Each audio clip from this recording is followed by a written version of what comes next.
tires, tear gas, and water cannons, all regions of Lebanon have been turned into something akin to a war zone.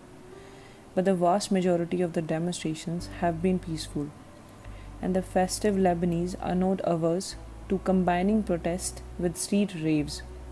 After all, the recent days' unrest are as nothing compared to the grenade and sniper attacks they faced during the 15-year civil war that ended in 1990. However, these demonstrations are a manifestation of the severe economic crisis and a general sense of disaffection.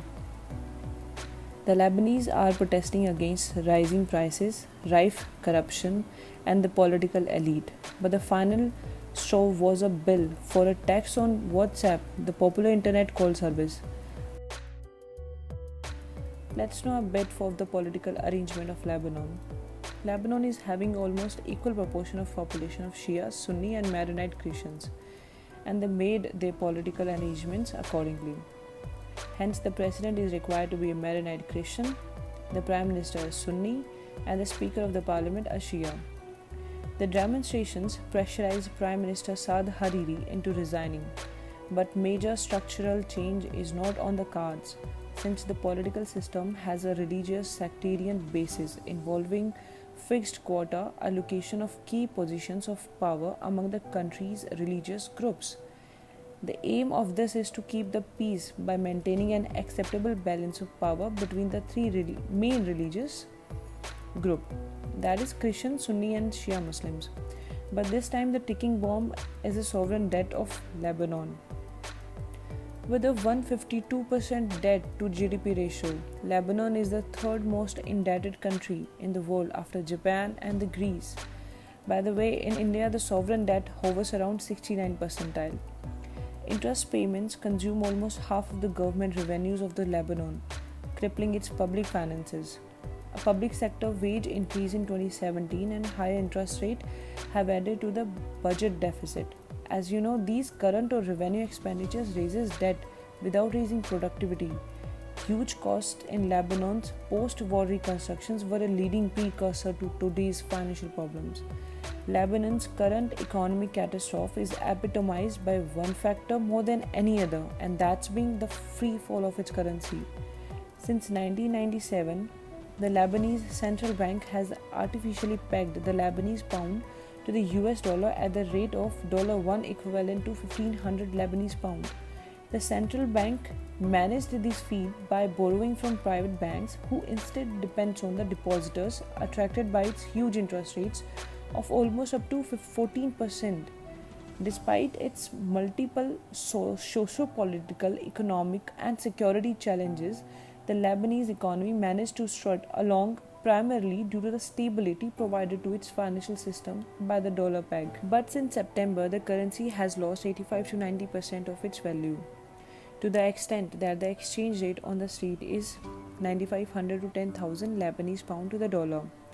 However, the government rate are still the same, that is $1 equivalent to 1507 Lebanese pound, but no one has access to that rate except for the corrupt oligarchs and the politicians who are the cause of most of the Lebanon's economic sickness. In a country where most consumer goods are imported, that depreciation has had a huge impact on prices and the purchasing power of ordinary Lebanese. Those who saved their money in Lebanese pound in the banks have seen a lifetime's savings simply wiped out. Even those who were smart enough to keep their savings in dollar accounts now cannot access their precious dollars, simply because there are not enough dollars in the Lebanese financial system. Banks have imposed severe restrictions on how much you can withdraw from your own bank account. Usually it is about $200 a week. Even a Lebanese expats who want to send money in dollars to family and friends in Lebanon cannot do so, as the dollars are being confiscated by banks and money exchanges. To add to the disastrous situation, small and large businesses are refusing to accept credit card transactions from customers, fearing that the banks will not honor the transactions. The dearth of dollars are meant that Lebanon, a country that imports more than 80% of its daily needs, can suddenly not afford to do so, leading to severe shortages in supermarkets. Hyperinflation has set in, and the buying power has almost vanished. As the financial crisis reaches the abyss, many Lebanese have resorted to the ancient barter system, especially on Facebook groups. Gym equipment is being exchanged for dairy products, car spare parts for baby milk formula. There is every sign that Lebanon heading for a Zimbabwe or Venezuela style collapse. And this comes at a time when it also has to deal with COVID-19. However, achievements evidently favored the country's rich and mostly focused on gleaming property developments in the capital, Beirut, that recently experienced a catastrophic explosion that pushed the morals of the citizens to abyss. Unexploited energy reserves adds to Lebanese financial crisis as well, as the Lebanese government is relying on oil and gas reserves in the Mediterranean to fuel a future, opening up tenders to companies such as France, Total, and Russia's Novatek for offshore drilling. A deep mistrust of politicians, an absence of a functioning government for longer periods of time, and ongoing geopolitical disputes have hampered these efforts. While Lebanon's hydrocarbon wealth is promising, it is still far behind the progress of its neighbors. The Lebanese economy manages to stay aloft when in theory, but in reality shouldn't be able to, as the public debt at 150% of the GDP almost matches the Greek debt ratio and is still rising. For years, the country has been constrained by a fiscal deficit, with servicing of the public debt alone draining 45% of the government revenue. The situation was further aggravated when the previous government, as of now, earlier this week, made a bid to concede to the protesters' demand with a tax on banks, which will undoubtedly stall investments and growth. The non-disbursement of a substantial $11 billion stimulus package from 2018 from the likes of the World Bank, the European Union, the Arab oil states, that was conditional on public cutbacks of 1% of GDP annually for 5 years, which government failed to achieve. The low-cost loans in the package were earmarked for investment in the infrastructure and power supply that would boost growth. Important factors that account for why Lebanon is not already bankrupt are as follows. For decades, the country has had access to low-cost loans from wealthy Arab oil states. Also, Lebanon is a popular holiday destination for wealthy Arabs, who have therefore had an interest in subsidizing the country. Financial support from the Saudi-led Arabs is also a tactic to reduce the influence of Iran, which supports the Islamist Hezbollah organization. However, due to falling oil prices, the wealthy Arabian oil states no longer have the same means to subsidize the Lebanese economy.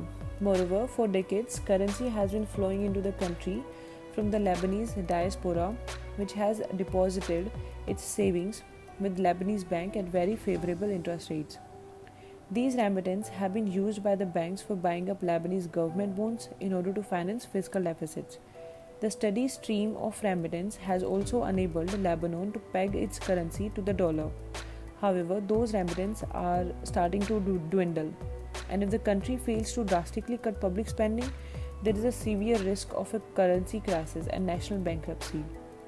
Consequently, there is every indication that Lebanese population is set to face even greater austerity in the coming years, and that civil unrest is likely to escalate. And second is, worsening prospects in the Gulf region and lower oil prices have affected significant numbers of Lebanese expatriates in oil-producing Gulf states. And third is, in 2018, the World Bank linked the issue to the November 2017 crisis between Lebanon and Saudi Arabia, which involved claims that Prime Minister Saad Hariri, who was a Sunni, and being a Sunni Prime Minister, was under the influence of Saudis. He was claimed to have been held captive and forced to resign. The situation quickly escalated and Riyadh threatened to expel Lebanese nationals working in the kingdom. Tensions remained high even after Mr. Hariri and his family were able to leave Saudi Arabia. Lebanese workers in the Gulf contribute nearly 1/5 of Lebanon's GDP, making them a vital source of the deposits that banks use to finance more debt. About 400,000 Lebanese nationals, half of them in Saudi Arabia, contributed between 43% and 60% of the total remittance in 2015. However, total remittances dropped by 7% in 2017. The decline is further exacerbated by Saudi Arabia's Vision 2013, which undertakes unprecedented economic restructuring to create jobs for our Saudis, including measures to encourage the replacement of foreign labor. And this makes the future of Lebanon and the current financial prospect the worst case scenario and a nightmare of economists.